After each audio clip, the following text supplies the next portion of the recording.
हमारे श्री नर्मदेश्वर प्रांगण में नगर की जो शिव भक्तमयी जनता थे, जो भगवान के भक्त थे, महती कृपा प्राप्त करने के लिए भगवान शिव और भगवती शिवा के पाणी ग्रहण शुभ संस्कार में सब लोग हर्ष और उल्लास के साथ समाहित हुए। कल हमारे हिमवान और मैना के द्वारा जिन जिन लोगों को आहुत किया गया, साथ ही ब्रह्मा के द्वारा प्रतिनिधि बनकर भगवान शंकर के जिन जिन लोगों को बुलाया गया, वो सभी बैंड वाले के साथ यहाँ पर पधारे।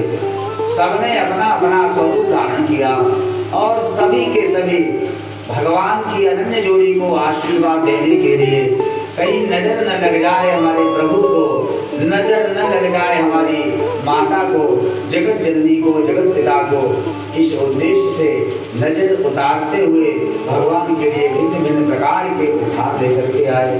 भगवान ने भी प्रसन्न होकर दोनों हाथों से खूब खूब आशीर्वाद उन लोगों को प्रदान किया। साथ ही ऐसा कोई भी व्यक्ति नहीं गया जो भगवान का यहाँ से प्रसाद लेकर के न गया हो। खूब खूब व्यवस्था हिमवान के द्वारा की गई, अष्ट सिद्धियां नवनिधियां यहाँ पर पधारी और उन अष्ट सिद्धियां नवनिधियों ने भिन्न भिन्न प्रकार की खाद्य वस्तुएं को तैयार किए। विभिन्न प्रकार के श्रृंगार जो 1604 है, वो व्यवस्था उनके द्वारा की गई। ऐसा मेरी समझ में जो 2-4 ही रहे होंगे, जो किन्हीं परिस्थितियों बस चले गए, शेष ऐसा कोई नहीं रहा। भंडारे में भी कोई कमी नहीं रही, प्रसाद वितरण में भी कोई कमी नहीं रही। तरल पदार्थ, फल, मिष्ठान, आभूषण, वस्त्र, सोलह अलंकार, ये सभी भिन्न भिन्न प्रकार से बांटे गए। बड़ा रसमयी आनंद रहा। सब बारातियों ने परस्पर एक दूसरे को बधाई दी।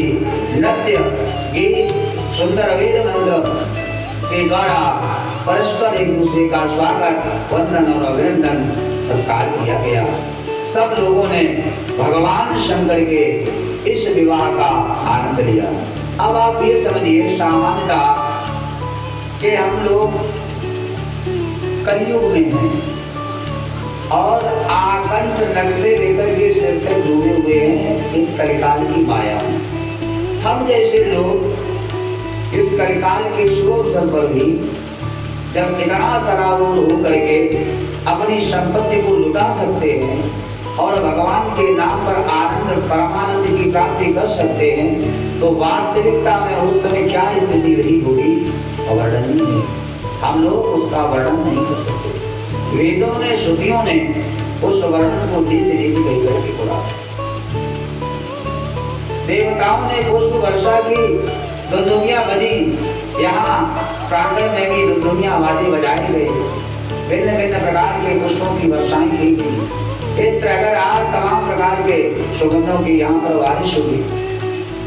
विधि विधान पूर्वक मैना ने पानी ग्रहण संस्कार किया और इतना भाव विह्वल मैना हो गई कि चलते समय हर माँ अपनी बेटी को कुछ शील प्रदान करती है कि वो बेटी जब अपने परिवार में, ससुराल में जाए तो किस प्रकार का व्यवहार। अब मैना इतना शोक हो गई अपनी उस पुत्री के वियोग में। अब हमारी ये पुत्री जिसको हमने बड़ा कठिन तपस्या के द्वारा प्राप्त किया है, ये भगवती, ये हमारा खजाना, जो हमारा प्राण धन है, वो हमारा आज हमसे जा रहा है। यद्यपि ये जगत जननी बन गई, जगत भवानी बन गई, ये सबकी रक्षा करेगी, फिर भी एक माँ, एक बाप जब अपनी पालित पोषी को, पोषित बेटी को जब पर पुरुष के साथ विवाह करता है, तो क्या इसकी स्थिति होती है।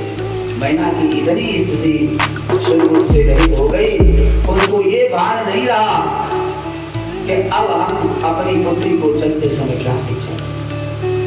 अनंतर उन्होंने इशारा एक ब्राह्मणी से किया, हे ब्राह्मणी, हे विप्रवर्या, आप आइए और मेरा प्रतिनिधि बन करके आप इनको पति के घर में क्या शिक्षा लेनी चाहिए प्रदान करिए।